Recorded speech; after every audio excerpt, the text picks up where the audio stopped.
کمی خستگیاتو بده کنم، جاش محبت و عشق بده.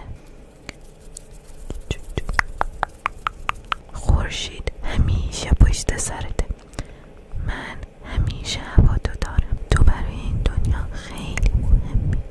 زندگی یه فیلمه و فیلم نوبت داره. سلام دوستای عزیزم، سلام دوستای عزیزم، سلام دوستای عزیزم،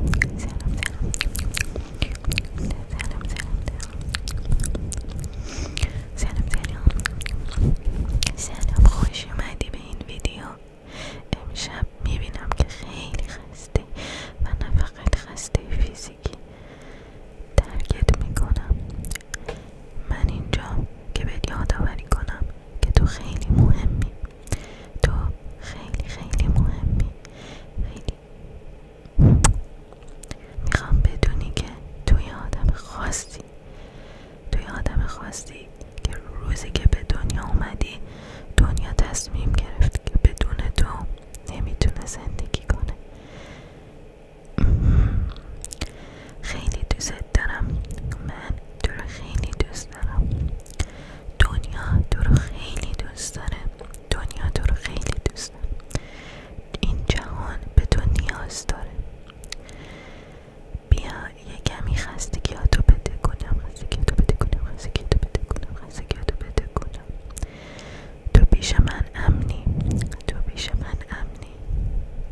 من امنی.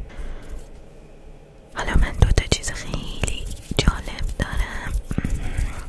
اینا چوب جادوه، قراره تمام انرژی منفی تو بگیره و جاش محبت و عشق بده.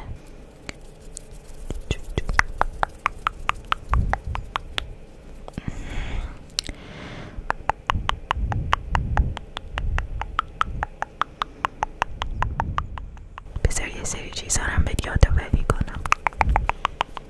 متفاوت بودن چیز بدی نیست، متفاوت بودن باعث میشه که تو دنیا رو یه جور دیگه نگاه کنی و من مطمئنم که کسایی پیدا میکنی که مثل تو هن و تو رو درک میکنن و قدر تو میدونن.